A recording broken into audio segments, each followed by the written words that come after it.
Hey everybody, so as you know, I've been doing a ketogenic diet following guidelines from Dr. Ekberg and Dr. Berg, and it's been nice. I like the ketogenic diet, but I've had a few questions that I haven't been able to find the answer to, so I'm about to find out. And that is, does long-term ketosis cause a decline in testosterone and other hormone imbalances, as well as issues with blood pressure? And would it be better for me to approach more of a carnivore side of things with fruit, as Dr. Paul Saladino was mentioning? So I'm gonna go ahead and try it. Right now I'm 5'8". My waist is 30 and a half inches. My shoulders are around 49 inches, and I feel very healthy. But my normal caloric intake is 2,200, and right now I am adding a few servings of fruit, meeting Paul Saladino's macros, which puts me at 4,000 calories per day. I generally eat 2 pounds of meat or a dozen eggs and a pound of meat, or 2 dozen eggs.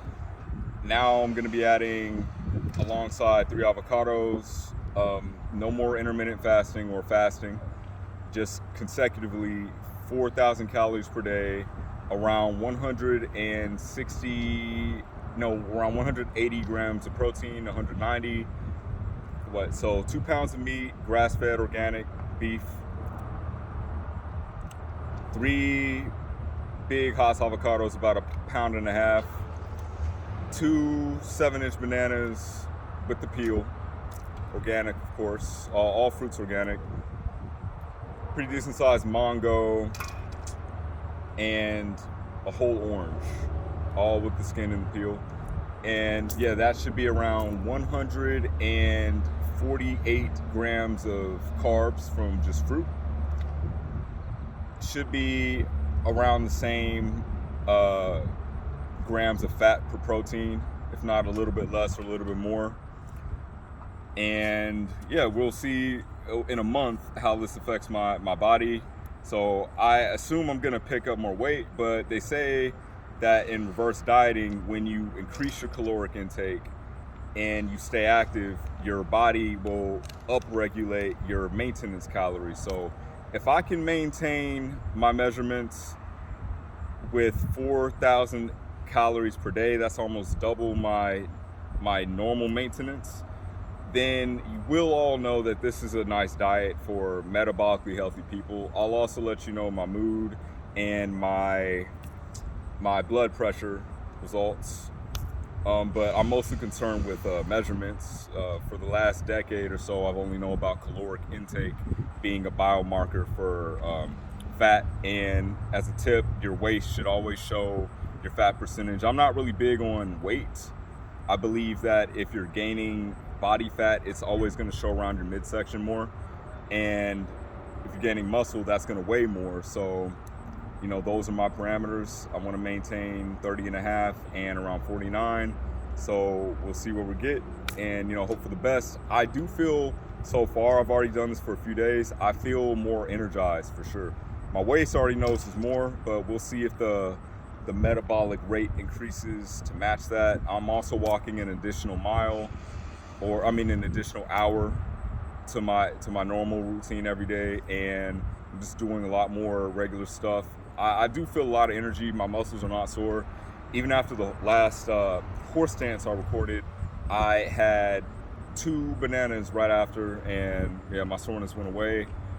And yeah, it's all good. My thoughts are very clear as well, but we got to see what happens in a month. I'm going to give it a month, and then if I'm doing really good, I might go longer. If there's some problems, hey, I'm not worried. I'll just go right back to my ketogenic approach, which is a mostly carnivore diet anyway. I mean, I'd be consuming 2 pounds of meat whenever I eat anyway, and the 3 avocados. I used to eat a pound of kale. Not really interested in that. For those who don't know, Dr. Berg and Dr. Ekberg are 2 very informative people on YouTube. And if you want to know about weight loss, health issues, you should definitely look into them. Though everybody has their take. They're about the ketogenic diet, which is mainly about fat, prioritizing fat. And getting carbs as low as possible so that you can utilize ketones, which are in a way your body using its own fat as fuel. And theory right now is that with excess carbohydrate intake, you end up developing insulin resistance, which ends up making you metabolically unhealthy, big around the midsection, and hard to lose fat. My girlfriend has hypothyroid. I've been training her. She lost tremendous amount of weight within 2 months, but then since then has not been able to get her final 2 inches off. But she's continuing to improve, so she's still on the ketogenic diet. And I might even have a video of her attempting a 6-minute horse stance one of these days, and you can see how she looks. But she's going to continue the ketogenic diet. And for those who don't know about carnivore, this is also known as an elimination diet. Dr. Berg recommends a lot of leafy green vegetables because they're low in the glycemic index, and you can find out a lot about this diet from them. Though he doesn't advocate over consuming protein or consuming fruits. There's this big take that carbohydrates from any source will lead to insulin resistance. Fruits, though, what I like about Paul Saladino is he challenges this idea to say that he believes that the fructose and the glucose found in the fruit matrix does not cause insulin resistance or health issues. In fact, he's totally against vegetables in general because of the defense chemicals that are in them. His take is that plants do not want you eating their stems, their leaves, their seeds, nuts, things like that. So they have defense chemicals, and why would you put that in your body when you can get all your nutrients from meat and also fruit? He believes that the fruit matrix does not increase insulin, and I like how he shows himself. Usually he's with his shirt off, he's out in the grocery store, talking about products or whatever, but he does not look unhealthy. He does look active, and his whole take is that if you're metabolically healthy, that the fruit will actually help you thrive. And I find that a very interesting approach. He does show his blood work. He shows that he's not insulin resistant and other people are not insulin resistant. So I figure, what the hell? I mean, I'm still continuing to see people talk against fruit, but his results do not seem to lie, and other people's results don't seem to lie. I consider myself metabolically healthy. I have a pretty normal blood pressure, if anything, a little elevated. So far, we'll see if my blood pressure does come down. I've always prioritized protein. I mean, simply, I don't know what else you're gonna eat. I mean, if you want nutrients, I mean, if you eat vegetables, I mean, if they're gonna interfere with your nutrient absorption, not just oxalates, but gut perforating chemicals and other issues for your thyroid, you'd have to eat a lot. Like I said, I ate a pound of kale every day that I ate. That's not easy. That's a lot of fiber, but to be honest with you, I can't really say that. I mean, it's not even a lot of calories either. So, I mean, to eat nothing but that, I frankly not gonna eat 6 pounds of kale per day. And when it comes to fat, that's always gonna come with your protein. So really, you're either gonna be eating meat or you're gonna be eating veggies and fruit. I mean, as far as I can see. So, yeah, I'm definitely big on not restricting protein. And yeah, I definitely enjoy the carnivore diet approach. And we'll just see where that takes us. For those who are also interested in these people, I'll provide some links in the description to a few of these YouTubers, YouTube doctors, I don't know what you like to call them, dietary advice, and you can do your own research. And this is just my contribution to see how that affects us, and for those who are interested in my dietary regimen. For workout, I just go to the gym. I work out at Planet Fitness. I'll do some other gyms if they're open, but they got pretty much what I need. I don't need a whole lot besides doing random things outside. I just weight lift, all about power for me. Work out every muscle group that I have throughout the week, really just 3 to 5 days.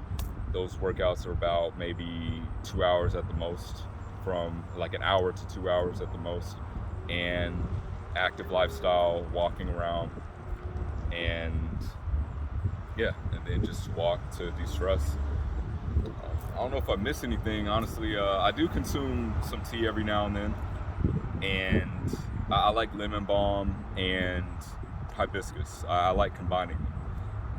The lemon balm is known to reduce a lot of stress response, and the hibiscus is known to lower blood pressure. I can't really verify whether it's helped me, but I do enjoy this flavor.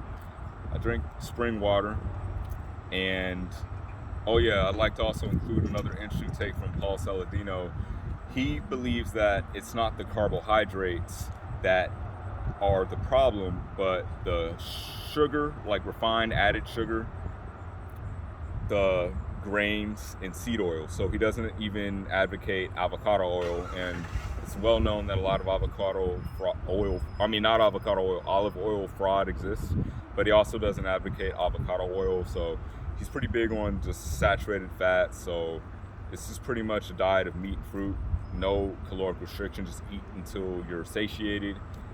I also like to add that I like to consume my fruit after my exercise and before I go out and walk, so I get the most of that benefit. I can't verify whether it's bad to consume it with fat or protein or not, but I can verify that this is my preference, and within maybe 2-3 hours later, or whenever I get to my meal, I also don't believe in eating within 3 to 4 hours before sleeping. It's a lot of energy, it can keep us up at night. Then that's when I'll have my 2 pounds of meat, and I like to pair that with avocados. Yeah, it's delicious. But yeah, let's see what happens in a month.